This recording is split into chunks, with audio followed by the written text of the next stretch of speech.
कल अयोध्या में होने वाले राम मंदिर के उद्घाटन समारोह को लेकर पूरे देश में चर्चा और उत्साह का माहौल था। दूर दूर से जाकर राम मंदिर के दर्शन के लिए रेलवे स्टेशन और फ्लाइट्स सब जगह लोगों की भीड़ उमड़ रही थी।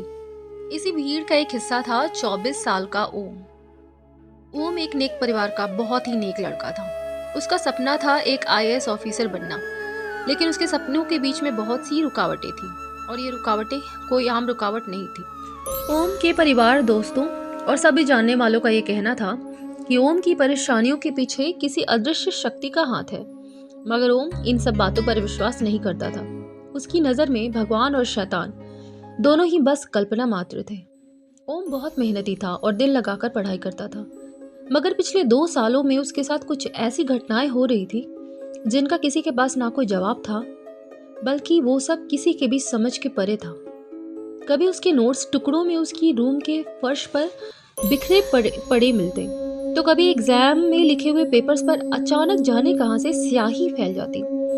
और फिर एक दिन कुछ ऐसा हुआ जिसने ओम को भी सोचने पर मजबूर कर दिया कि ये सब कोई इत्तेफाक नहीं बल्कि कुछ और है। करीब 6 महीने पहले ओम का मेन एग्जाम था। वो समय से पहले ही लाइन में इंतजार कर रहा था, मगर जब उसकी बारी आई तो आईडी चेक करने वाले स्टाफ ने उसकी आईडी में कुछ प्रॉब्लम होने के बहाने से उसे वहीं रोक लिया और पलक झपकते ही उसका आईडी और एडमिट कार्ड लेकर वहां से गायब हो गया। खचाखच भरी भीड़ में उस आदमी को वहां ढूंढने और कंप्लेन करने का भी कोई फायदा नहीं हुआ। और ये सब कुछ ओम के दोस्तों के सामने हुआ था, मगर वे भी उसकी कोई मदद नहीं कर पाए। ओम अपने परिवार और दोस्तों के कहने पे एक जाने माने तांत्रिक के पास गया, जिसने ये बताया कि ओम के ऊपर किसी बहुत ही शक्तिशाली जिन का साया है, मगर वो कौन है और उसके पीछे क्यों पड़ा है, ये पता लगाना उसके भी बस की बात नहीं थी। अब 6 महीने बाद राम मंदिर के उद्घाटन की खबर सुनते ही ओम ने वहां की फ्लाइट टिकट बुक करा ली थी। रास्तों में किसी भी तरह की रुकावट या बाधा से बचने के लिए उसने फ्लाइट से जाना ही बेहतर समझा। चेक इन करते वक्त ओम का लगेज कहीं मिसिंग हो गया, जिसकी वजह से उससे पूछताछ हो रही थी।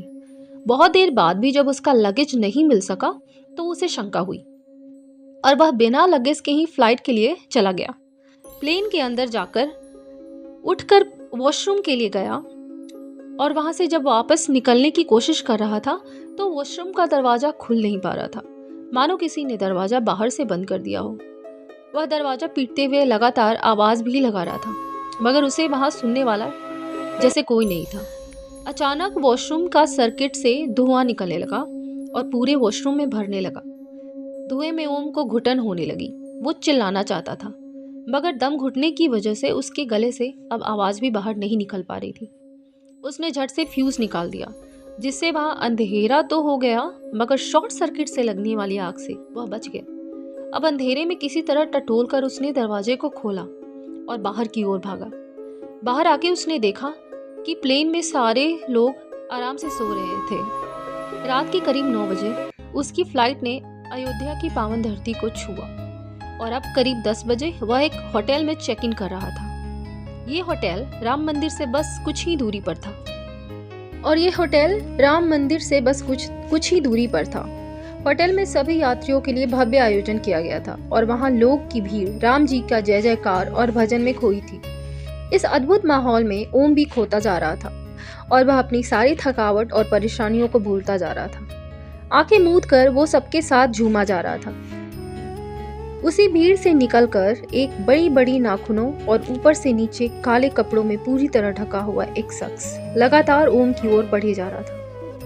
उसने अचानक ओम के गले पर अपने तेज नाखूनों से वार किया, मगर उसे छूने से पहले ही किसी ने उसका हाथ एक झटके में पकड़ा और झटक कर उसे ओम से दूर फेंक दिया। नीचे गिरते ही वो काले मुखौटे वाला आदमी काला धुआं बनकर गायब हो गया। ओम की समझ में अभी कुछ आ पाता उससे पहले ही उसे बचाने वाले उस शख्स ने उसे संभाला।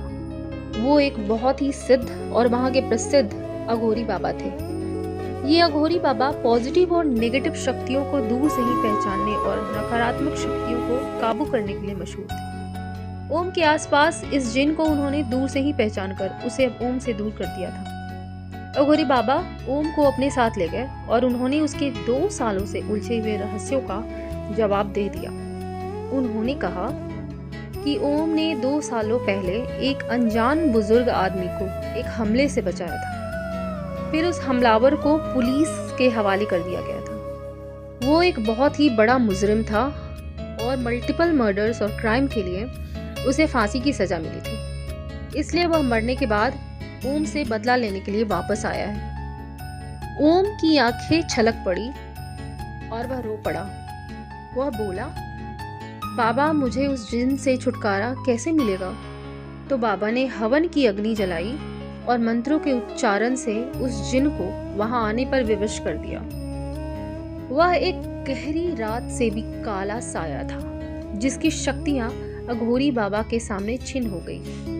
बाबा ने मंत्र पढ़कर उस पर गंगाजल और भभूत का छिड़काव किया और बस कुछ पल में ही वो जिन हवन की अग्नि में जलने लगा, जिससे उसकी सारी नकारात्मक शक्तियां भस्म हो गईं और वो काली परछाई अब वह एक सफेद धुआं बनकर इस दुनिया से आजाद हो गई। सुबह राम मंदिर में उस दिव्य पावन भूमि में ऐसी तमाम नकारात्मक शक्तियां भस्म हो गई और एक बार फिर से अच्छाई की बुराई पर विजय का परचम लहराया।